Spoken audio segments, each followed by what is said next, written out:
Slit fuck.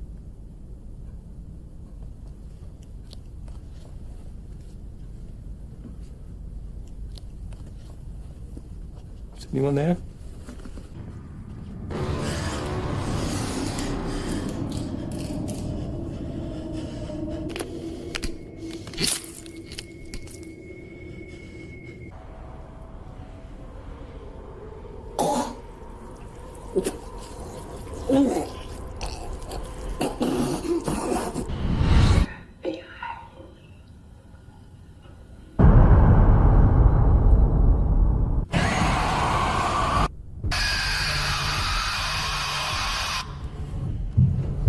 This is Litvak. This is Litvak. This is Litvak.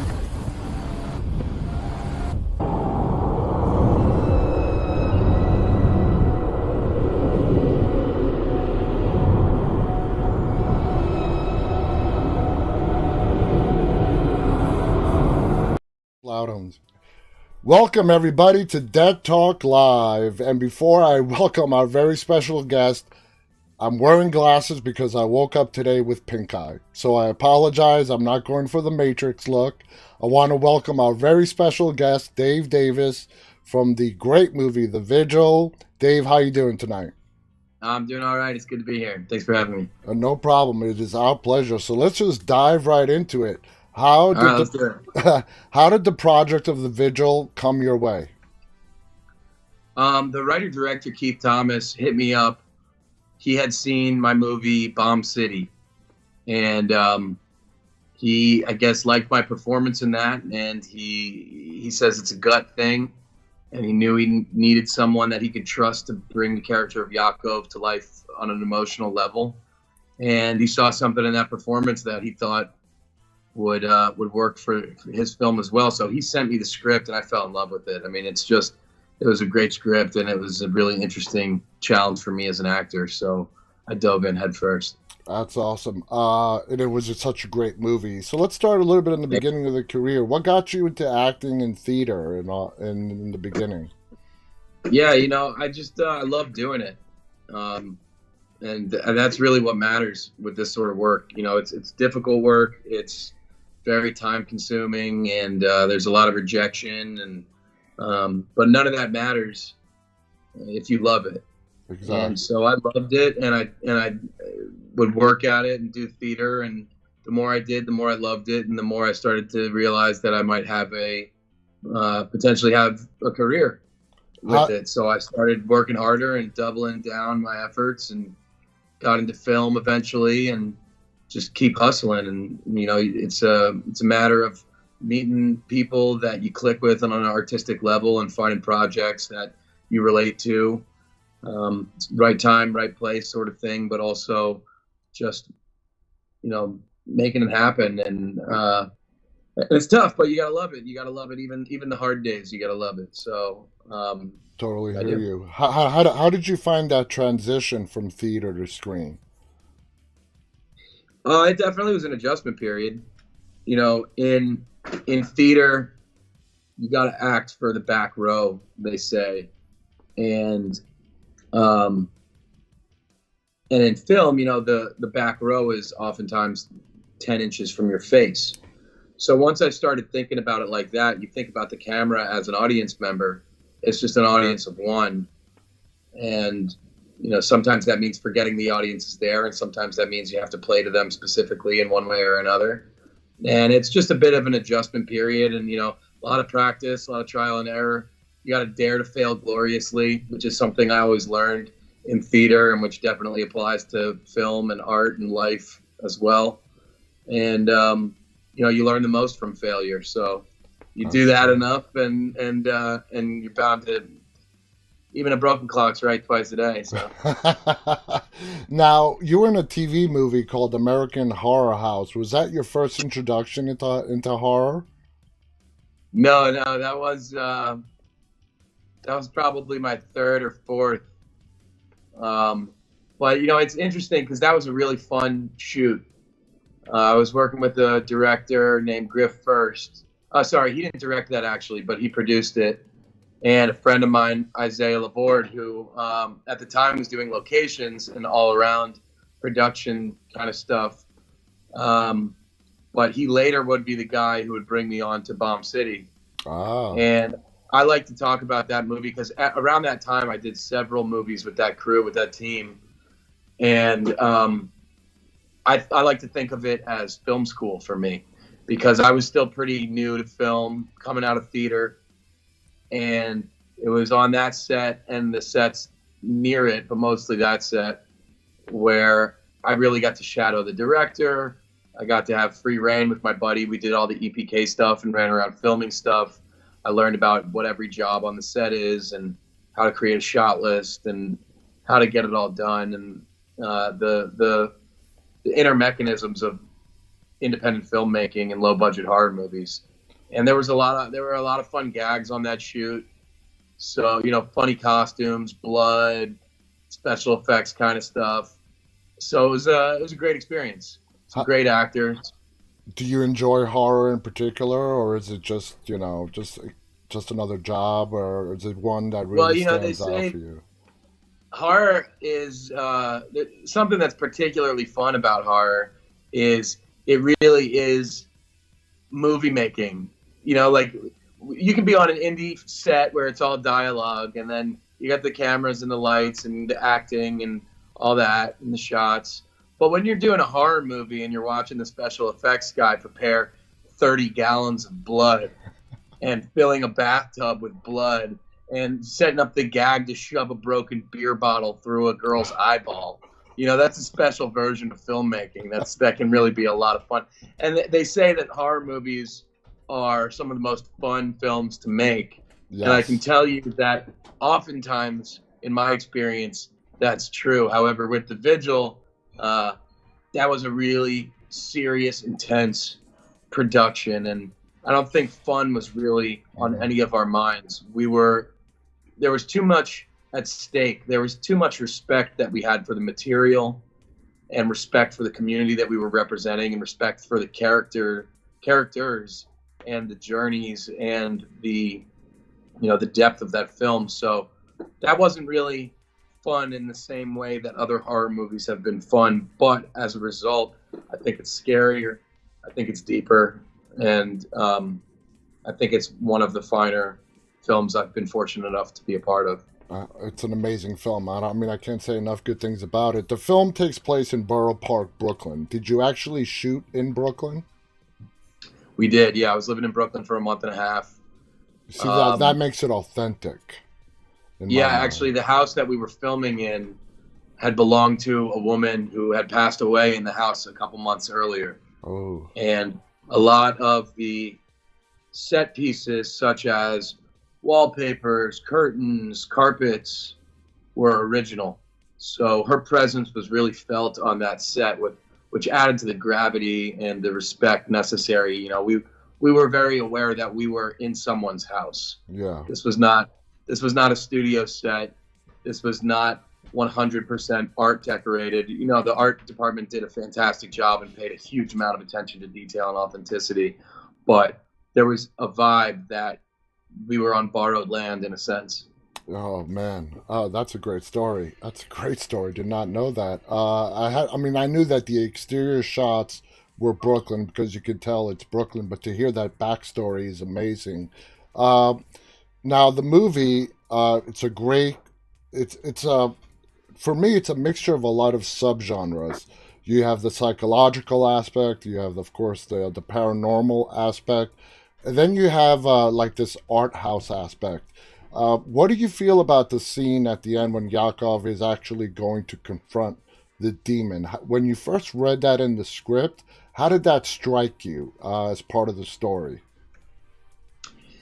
I don't remember exactly what my first thought of that was, but I'll tell you that when I read a script, especially a horror script, one of the most important things to look for is the ending. Yeah.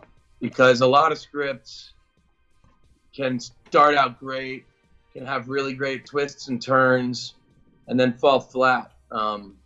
Or suddenly it gets wrapped up in a way where the whole time you're going, what's going on? And then you find out what's going on and you go, oh, That was going on. Yeah.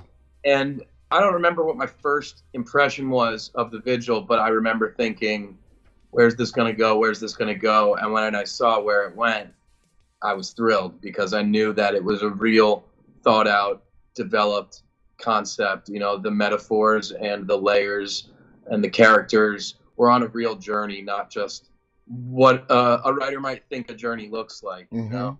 And it, you know, I was thrilled. The ending was exciting. It was open. It left it available for different interpretations. And in that way, I think it becomes a more powerful story rather than necessarily giving all the answers. But it also doesn't leave you desiring answers and thinking, well, that was a cop out. We didn't get any information. Because for me, I'm a plot guy. I like to know, like, what's this story? What's the history? How did that happen? Why did that happen? What happens next? How does it logically make sense? And I thought that script contained all of those things while not oversimplifying and not over-explaining. The way the ending was shot, when the credits were rolling and we get to see what we see with the shadow coming out of the house, you said it's left for up to people's interpretation. What was your interpretation? Is he free of the demon, or is the demon still waiting for a weak spot in him? I mean, I think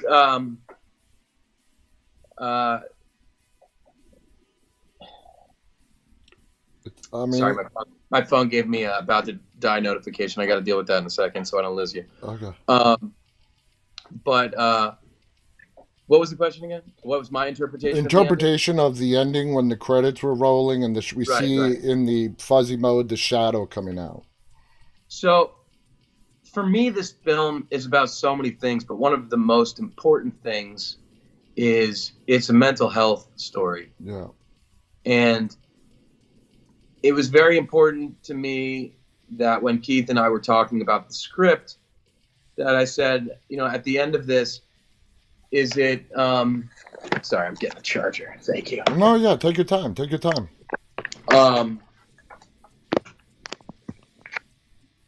You know, I didn't want it to feel like, oh, okay, people have mental health problems, but if you can fight the demon and burn the face and conquer the trauma and the grief, then all of a sudden you might not have. We talked about many things that Yaakov could be afflicted with, and I made some personal decisions on that I don't necessarily want to get into, but I didn't want it to be suddenly, okay, he's healed. He had this night, almost in a sense that problems like that could be prayed away. Yeah. However, a lot of his issues stem from this trauma that he suffered, this PTSD, this incredible grief, this loss, compounded by community trauma and community grief. And so in that way, through solving some of those problems and confronting his personal demon, he is able to come out the other side of that clean, in a sense. Mm-hmm. But those things are never too far away.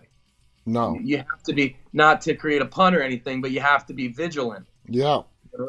One night isn't going to fix everything. So could there be a situation in which Yaakov is once again attacked and afflicted? Absolutely. It's not hard to imagine, you know, but he's now found this courage and this strength to approach his fear and his pain head on, which allows him to now move forward in his life in a positive way and make choices that are important to him. And we also leave it open-ended. You know, what's his relationship going to be with that community moving forward? Yeah. We don't make a decision on that, and that's a big part of what Yaakov is struggling with.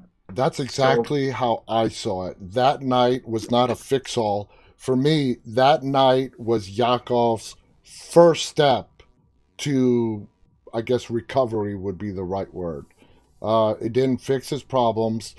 I loved after you confronted the demon and you're still watching over the body, and that moment where you are talking to the demon and saying, let him go, let him go.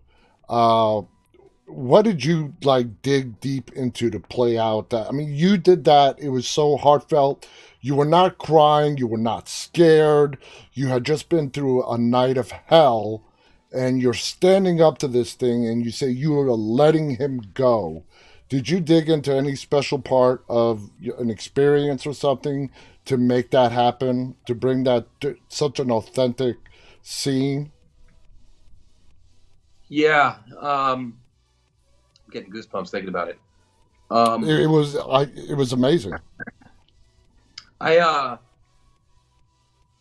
I had an experience that I don't super like to talk about because it feels a little exploitative. Oh, it's good. But I don't. Yeah.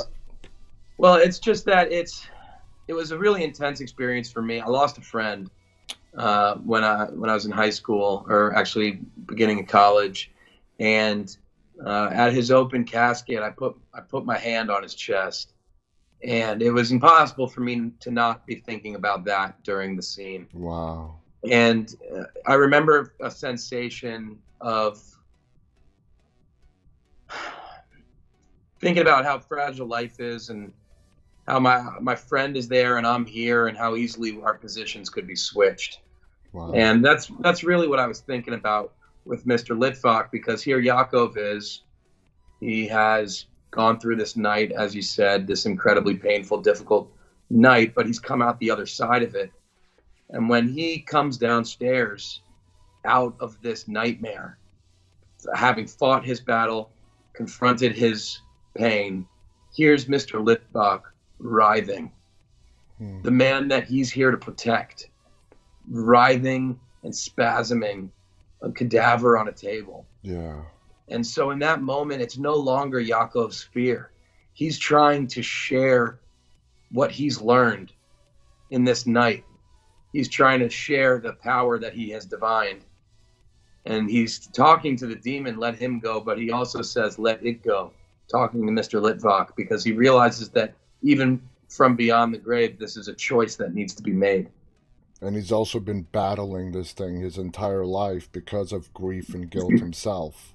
Now, Right. Let's go to the beginning of the movie. And this is actually a part that I'm kind of confused on. We see you in the apartment with a whole bunch of group of people. And it's like a group session, and it's being led by one person. Is that what kind of...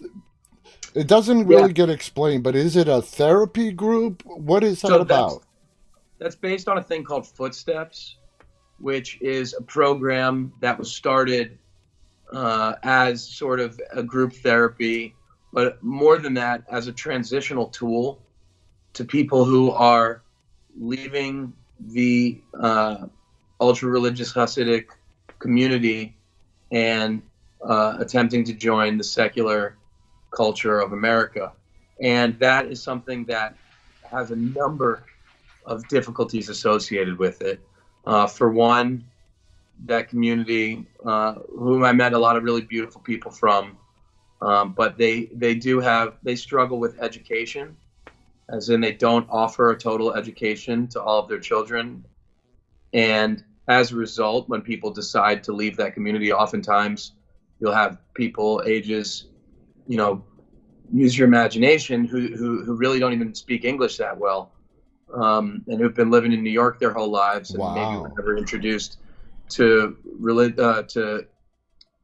things that we think of as a given in American culture. Mm-hmm. People who never saw their first movie until they, borrowed somebody's iPod Nano and got on some public Wi-Fi and watched something that we might think of as a lesser film in a park, and they're going, this is mind-blowing cinema. So there's the struggles of learning a new culture and figuring that out, but then there's also the struggles that a lot of people find their families and their communities can turn on them when they decide to leave. Yeah. And that can be anything from estrangement to being ostracized, or to even just saying, I don't support you on this journey that you're undertaking, and people find themselves alone. And it can be very difficult to be alone, as we all know, this year. And on top of that, it can be very difficult to secure work when you haven't necessarily had the education or preparation to be in the workforce. Or as we see with Yakov, just socially interacting with women. Yep. Yeah, there's a lot of separation between men and women. flirtation is not encouraged. You have anything from, I mean, there are arranged marriages. You know, it's a very foreign culture to us, and it's sort of incredible that such a large population is in the heart of our country's biggest city, and they can be so foreign to us at the same time, and we can be so foreign to them. Yeah, and being from myself from New York, and being around the Hasidic Jewish community, I never got to learn. I mean, it's like they don't want outsiders to basically learn what's going on. You keep to yourself. And when I was watching the beginning of the movie, I was kind of split. I got the impression these were people that came in from an overseas country. And that's how separated they were from not only New York City, but from any kind of American culture. And do you like that the movie did not actually explain that and it left the audience wondering? Yeah, I love that. I think it's great because we don't have to talk down to the audience. We don't have to tell them how they're supposed to think about these things or feel about it. We treat it like it's a given, because it is a given. It's just not a given to all of us. Yeah. And there's so many movies that have done that with Christianity, with Catholicism, where we just accept the cross has this power, or holy water, and it doesn't need to be explained. Okay, this is exactly what holy water is. We just understand that that's a thing that exists. And that's why I think The Vigil, one of the reasons the film is so special, because it does that for Judaism. And Yes. it takes these tropes that are tropes to some people in the world, and it uses them to tell a classic horror story. And it doesn't need to tell the audience, look, we're doing this. Yeah. It just does it and lets the audience jump in. Yeah, it doesn't go step by step. This is what we used to do, and this is what we're not doing anymore. Was everybody else that in your group in the same type of situation where they were in the Hasidic community and they've left for one reason or another? Or were they all from different circumstances? Most of the actors, I think all of the actors in that group, in that scene, had either left the community themselves or had firsthand experience. For real? Yeah. Oh, wow. And most of them had personally left the community. And Malky Goldman, who plays Sarah in the film, she was really instrumental to me in understanding Yaakov and building that character, because she introduced me to a lot of her friends, and she threw several parties for me to meet people, take people's numbers, hang out with them, talk to them, ask really personal, in-depth questions about their lives, about their experience with their families, with pop culture, with leaving that community, with figuring out a new world. And, initially I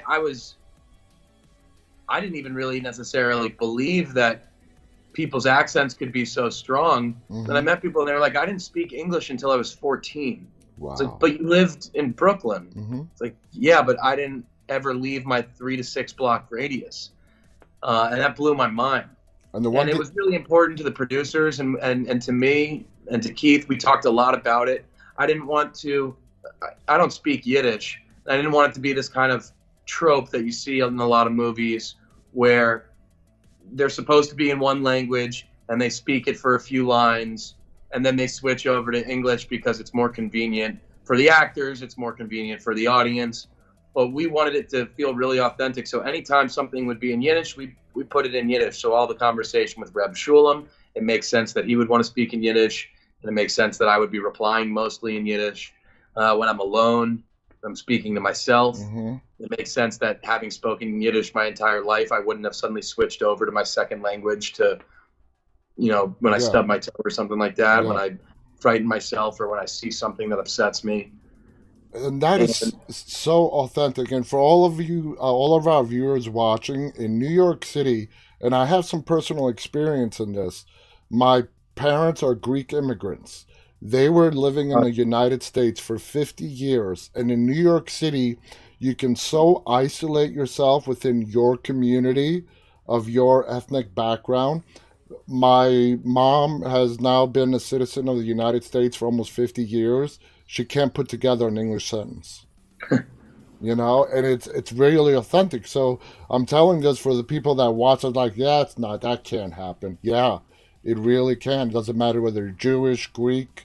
New York is so multiculturally rich, Yeah, and and there's we've really had fantastic reactions from that community. I feel really complimented. People have told me that it was authentic, not only the performance, but and the accent, the dialect, and the language, but the set and the costumes.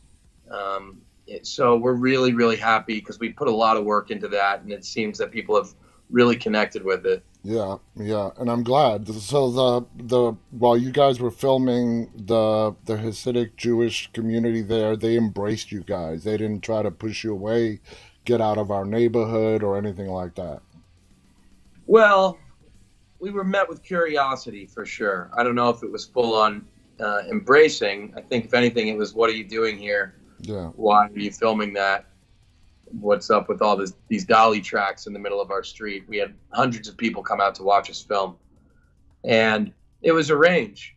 It was a range from, "I'm curious and I'd like to see what's going on. I've never seen this before," to, borderline spitting on you and, we don't want you here. Yeah. But that being said, the community that I was more interested in was in the community of people who had left. Mm-hmm. A term that's used is OTD, off the derech, which means off the path. Mm-hmm. And I met several people who do not like that term. They find it offensive because to be off the path, it's to imply that there was a path that is the correct path to be on. Mm-hmm. And it was the people who had left the community and who were forging their own path. Those were the people I was most interested in talking to, and I really met some fantastic people. And they were very much, they were dubious at first. Some people were excited. Some people wanted to know who this guy was that was coming to study them and ask them questions. But for the most part, people were very supportive. Couldn't have done it without them. Mm. And I think everybody ended up very happy and very pleased with the final product. And the whole filming from the first scene to wrap, or you said it was what, about a month and a half, 6 weeks? Yeah, something like that. I think we only had about 18 days of filming, but I was in New York at least 10 days early to do some prep and to start working on the character and research. Did you guys spend the night in the Brooklyn area there where you were shooting? We were living in Brooklyn, yeah. Okay, awesome. Now let's go to Yaakov's tragedy, and that is the tragic death of his brother. And the way it was portrayed to us on the screen, his brother was not intended to be killed that night. It was these a-holes that started picking on him for being different. He got pushed into the street, and we see your character freezing. Is that the basic core of where the Yaakov's guilt comes from? That he could have helped his brother, but he just froze? And if it is that, what do you think? Was it just being a Hasidic Jew? What caused him to freeze? That's a really interesting question. We talked a lot about Yaakov's family structure, where he's coming from, and I sort of made the determination that this brother is one of his siblings who Yaakov has the strongest connection with. Mm-hmm. And he feels a great sense of responsibility for him. And it's one of the most important aspects of this film to me, is the aspect of the hate crime, because it's so relevant, unfortunately, in our country and in the world right now. Yes. And it was relevant when we were filming, and unfortunately it's still relevant today. Oh, yeah. And in that moment, I convinced Keith to let one of the guys push me to the ground, because I had a similar question about it: is how can someone freeze like that? Mm-hmm. Well, I would have to do something. And I could be making this up, I could be mistaken, but I seem to remember Keith saying, "Well, no, I've been in similar situations, and when you freeze, you freeze." And at the time, it was hard for me to understand. I wanted a little more force to keep me down, keep me away, keep me frozen. But the truth is that in life, when we find ourselves in a situation that we can't understand and we can't deal with, we never know how we're going to react. That's absolutely true. Yeah. And Yakov, it's three guys. They're holding on to his brother, and he doesn't know if he charges them, could he make the situation worse? And he takes that gamble, maybe they'll let him go. Maybe he'll be fine. Maybe this will just be a superficial attack that will scar us emotionally, but maybe physically we'll be fine if I just let it happen. Mm-hmm. And he doesn't have the experience to know how to deal with that. So he just watches it transpire, and tragically, his little brother reacts in an unpredictable way, and New York is a dangerous place where things can happen quickly. Yeah. And he's extremely tragically just forced to witness the whole thing. Yeah, and it happened so quickly. It happens so quickly, and that's really the truth in life, is that when things go wrong, they go wrong fast. Yeah. And as much as we all want to believe that we'll be the hero and that we'll find the moment and we'll step up and we'll, catch the baby falling from the burning building, it doesn't always play out that way. Yeah. And those are the sort of regrets and traumas that people are forced to live with. And horrifically, those are the sorts of traumas that people in that community were forced to live with during and after the Holocaust. Yeah. And that is sort of that had a crucial role in building that community and making it what it is today. And we all like to think that, man, if I were in that situation in World War II, I would escape. Mm-hmm. I would run away. I would attack the attacker. Mm-hmm. If I was at the school shooting, I would tackle the guy. Mm-hmm. And it just isn't always possible. And it's not fair to victims of those sorts of attacks to assume that someone could do anything but watch. Mm-hmm. It's judging them. It's judging them in a position that you have no idea what it's about. Yeah, and I think that's why Yakov is such a relatable character, because it's not just about someone from an extreme community. It's not just about someone dealing with extreme circumstances. It's about what we all feel regret for and how we could all be better, and the demons that follow us all around that we need to confront, and that if we don't, will follow us for the rest of our lives. Exactly. Now, as a fan, if you can separate yourself from the movie, do you want to see a sequel? I'm not asking you if there is or there isn't talks, but do you say, you know what, this is good? I know as an actor you would love to do it. It's a paying job, and the movie's it's becoming popular every day that it's out. But as a viewer, do you like, this is so good, leave it alone? Or do you like, I want to see how this continues? Oh, I think we froze. Oh, let me see if I can get him back. Sorry about that, guys. Oh, there he is. He's calling. Dave? Yeah, hey, I don't know what happened. Oh, we got you back. We're good. So basically, I was asking, as a viewer, would you like to see the story continue in a sequel? I'm not asking if there is talks or isn't talks of a sequel. As a viewer, or do you want to say, you know what, it's good as it is, let's leave it alone? Well, I will say that I would follow Keith Thomas to the ends of the earth. Anything he wants to do and wants me to be a part of, I'm in. But I told him that if we were to do a sequel, I think it should go the Evil Dead route, where I don't think you can top the creepiness of the Vigil. I don't think you can top the emotional and societal complexity that's in that film. And I think to attempt to would be a disservice. Mm-hmm. So if we were going to do it, I would love to see it. Because Evil Dead 2 was a comedy compared to the scary-ass one of the first one. Right. I mean, Evil Dead 1, I watched that movie and was like so terrified and blown away. I was like, that was one of the most intriguing horror movies I've ever seen. And then Evil Dead 2, I was like, wait, is this the same people? I Who s- made this? Oh my God, I saw that in the theaters, okay? I know that makes me really old. I watched The Evil Dead 2 in the theater expecting The Evil Dead to continue.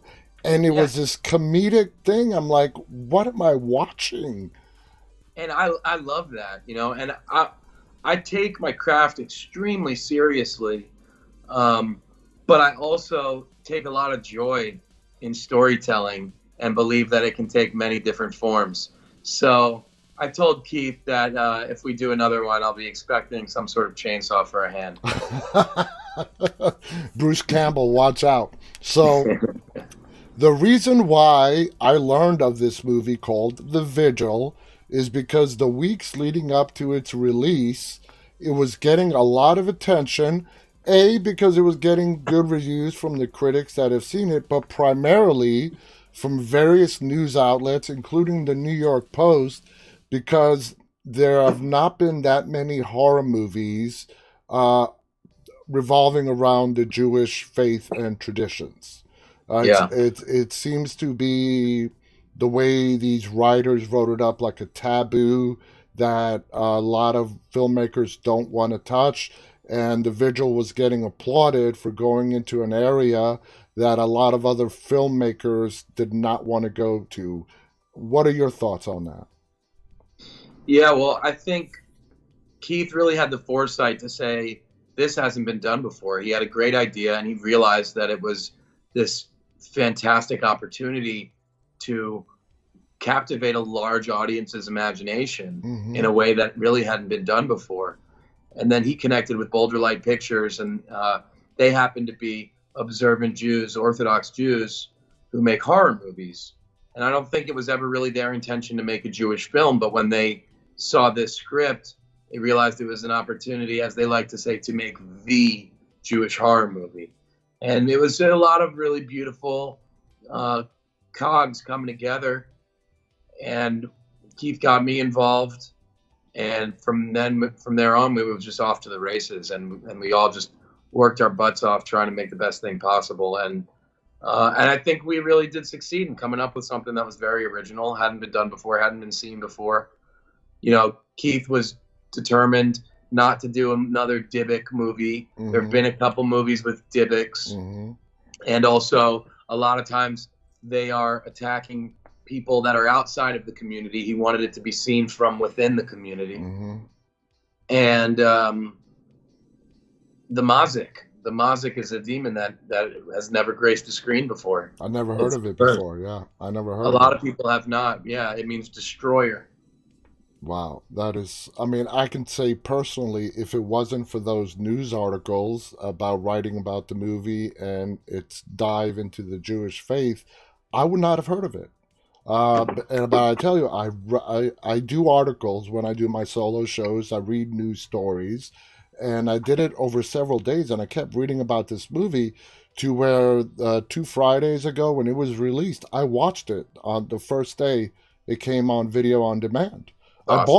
I bought it. I had to watch it, and because I love the paranormal subgenre. And just the idea of learning something about a culture that I don't know was fascinating to me. And whether the free press, because of the Jewish faith, it's helping the movie.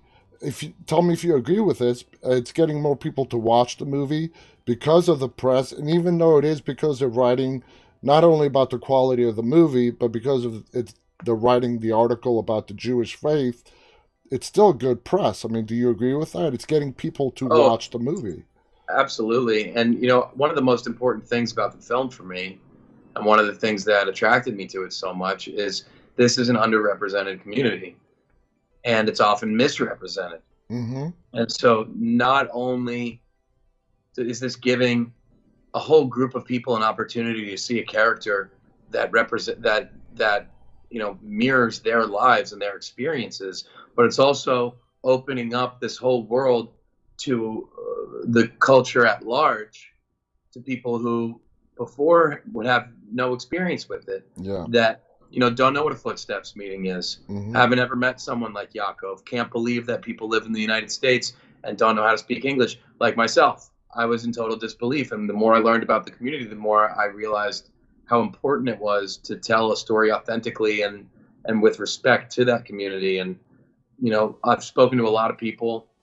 I've spoken to people from within the community that say how happy they are to see a representation of themselves on film. Mm-hmm. And I've spoken to people who had never heard of Hasidism and say, wow, I'm fascinated by that. I went out and I read about it. And it's those sorts of things that will help bridge cultural divides in this country and eliminate hate and bring people together and increase understanding. And that's why it was so important for Yaakov to be real. You know, it's not just a story about a boogeyman. It's a story about a person who is going through something and figuring it out. Now, the mental illness part with Yaakov, with the doctor and the pills he's taking, is it all a result of the PTSD, or was he suffering issues before that and the PTSD just amplified it? Well, you know, it's not really addressed in the film. We don't necessarily answer that question. Yeah. However, in my character study and in my conversations with Keith, I came to determine that Yaakov was already struggling with mental issues that were severely exacerbated through his trauma. They might have been issues that never would have become a problem for him, a severe problem, or he might have always ended up really needing help. But either way, he was in a community where he was not going to be able to get the help he needed. Yeah. And that was a major part of his decision, at least in my estimation and my choices as an actor. That was a major part of his decision to leave the community, because he realized he was not going to be able to get the help he needed. He knew he needed help. He just didn't understand what that looked like or where he was going to find it.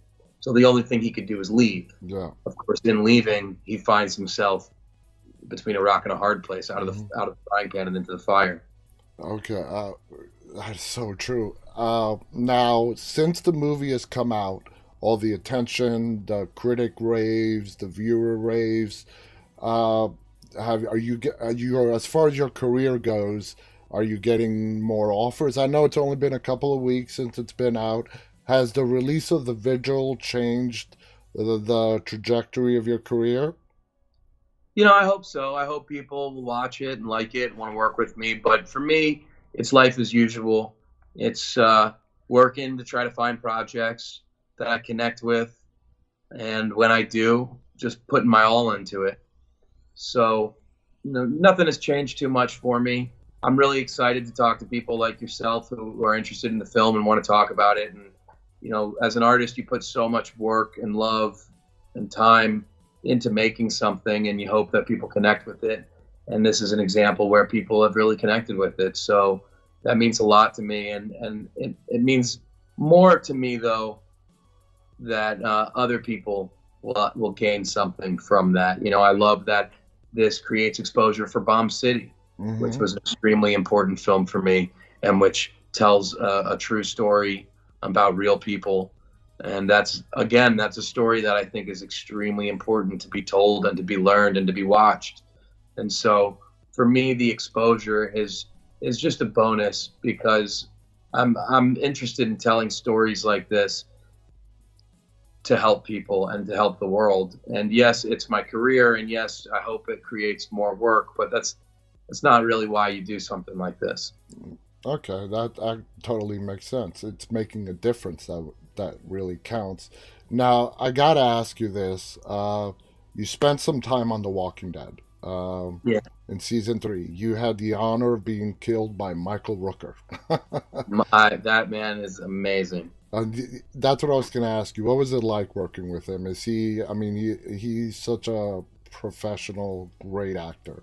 Yeah, I mean, he's like a professional athlete the way he works. His intensity is unparalleled. And we shot together probably about 3 days. And after I'm trying to remember, maybe it was our second night of filming, but anyway, I was in Atlanta and I didn't know anybody, and I was staying on my own. We had a really fun day of filming, and I loved watching him work. And I asked him, I was like, hey, you want to go grab a burger or something? And he was like, yeah, I want to grab a burger. So we went and we got bison burgers, and we just talked about acting all night. It was great. And then we ended up doing it again after set. He was like, "You want to go get another bison burger?" And I was like, "Yep, let's go." And he's just a really great guy, really fun to watch work. At that time, I was still really inexperienced on film. Mm-hmm. Everything I really knew was about stage acting. So to see the way that he hyped himself up before a scene and did what he needed to do to give the performance that he wanted to give was fascinating. He actually also, I don't know, maybe I shouldn't say this, but he, at the time, I noticed he was giving very specific performances based on the coverage that we were getting in that moment. Mm-hmm. So the close-up versus the wide shot. And that night at dinner, I asked him about it, and he basically said it was a form of control as an actor so that he could give the performances that he wanted to give the editor everything he wanted to give the editor.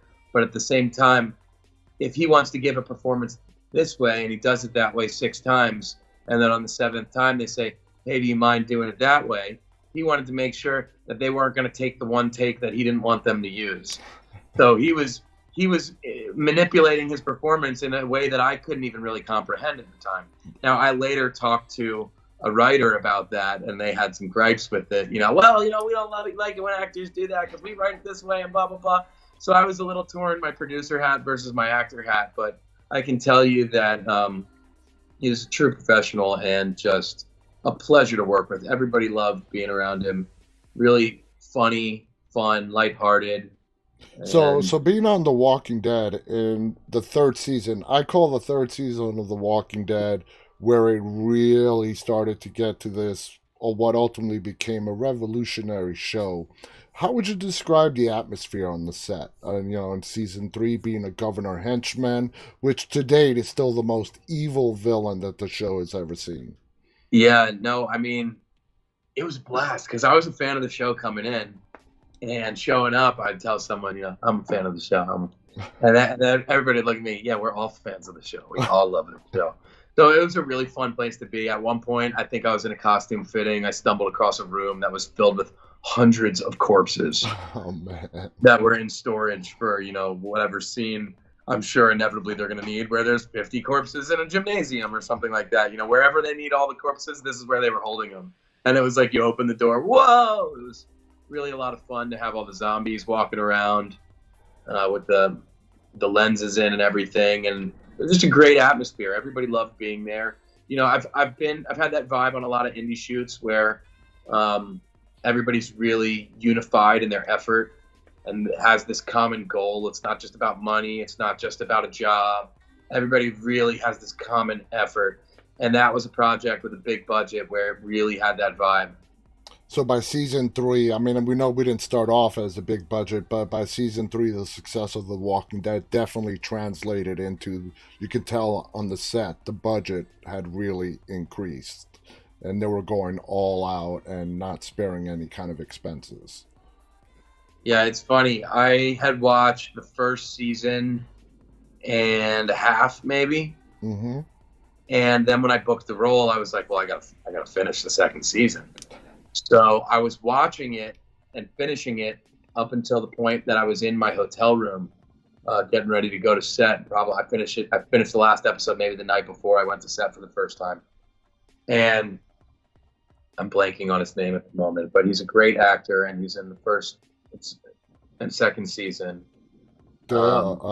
Jeffrey DeMunn? No. He did the boxing movie with...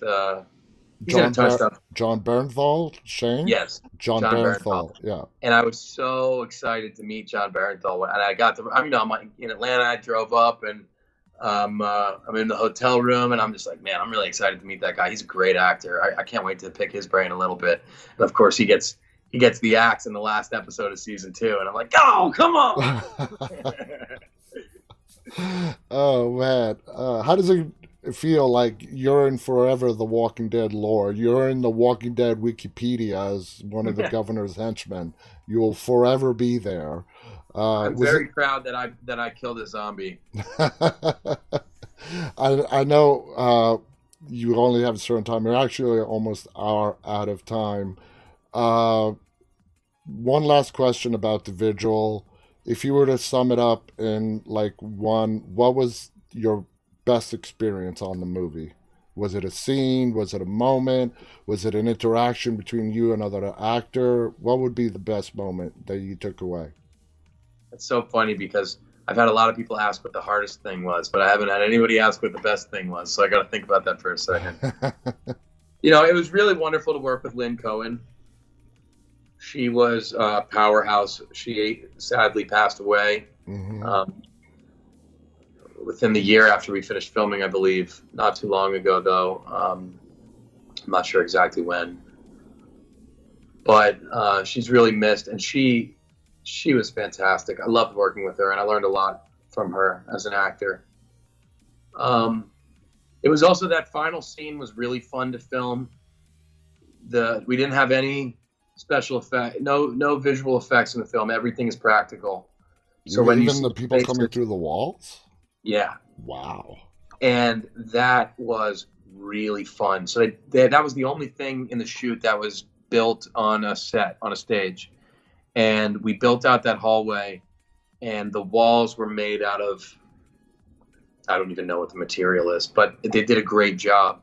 And as a result, people were able to press their faces and their hands into the wall, and the result was so creepy. Oh, yeah.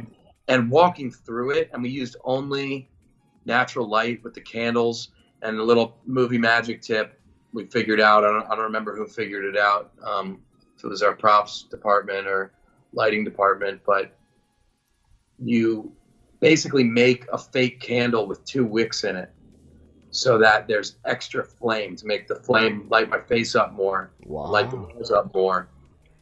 And navigating that hallway with those faces coming out was such a treat. And then they're telling me, Dave, try to stay as still as possible while you're walking. Keep your level the same, which brought me right back to my theater training and Suzuki training, which is a Japanese vocal technique, actually, but it focuses heavily on movement. And in that training, a lot of times what the teacher will tell you is, okay, cross this room and make it take a half an hour, but you're never allowed to stop moving, and your head better stay at the same level the entire time. Oh, man. So it was like right back there, this idea of like this constant push and this total engagement, which was like really a beautiful thing to as this like powerful moment for Yakov, that he was summoning this strength and this courage, that even when these things were coming at him directly face to face, he's barely even looking at them because he's so focused on what's at the end of that hallway. Even though it's the thing that terrifies him more than anything, he's not going to let himself stop being drawn towards it like a magnet. Even as, and it's so great too, because none of these figures are actually grabbing Yakov. No one's actually trying to restrain him. It's just the fear. And to me, that was always the most important part of horror movies. The reason why Stephen King's classic, was so terrifying to me is because it can only get you if you're afraid of it. So as a little kid, I would tell myself, well, I'm not afraid of it, so I don't have anything to worry about. And then you'd be like, wait, am I afraid of it? Oh, no, I am afraid of it. So, that's Yakov's moment to understand that it's not that he can't be afraid. It's that you have to be afraid, and you have to look it dead in the eyes. And even though you're afraid, not let it control you. Oh, man. Dave, this has been a pleasure, man. Thank you. Yeah, this is great. It's so lovely to talk to you. Thank you so much for coming on here. It's been an absolute treat. Any final thoughts you want to share? I just hope everybody watches the film and shares the film and gets something out of it. And if you're curious about the things in the movie you don't understand, do some research. And I hope everybody knows that our country is such a diverse quilt work of communities, people, and experiences. And at the end of the day, we're all going through the same stuff, and we're all in it together. Exactly. And talking about I just saw a movie the other day that was really disturbing. I don't know if you've seen it, Antebellum. Talk about, it's just whacked. Let's just leave it at that, and how in the 21st century stuff like that can happen. Anyway, guys, thank you so much for tuning in. Dave, thank you so much for being here. I'm My not pleasure. going. Thanks for inviting me. No problem, man. It's my pleasure. I'm not going all Matrixy on you. I actually do have pink eye. Yeah, feel better. Yeah, hopefully the glasses will be coming off soon. Everybody stay safe. Till tomorrow, stay walking. On behalf of Dave and myself, good night. Bye-bye. Good night.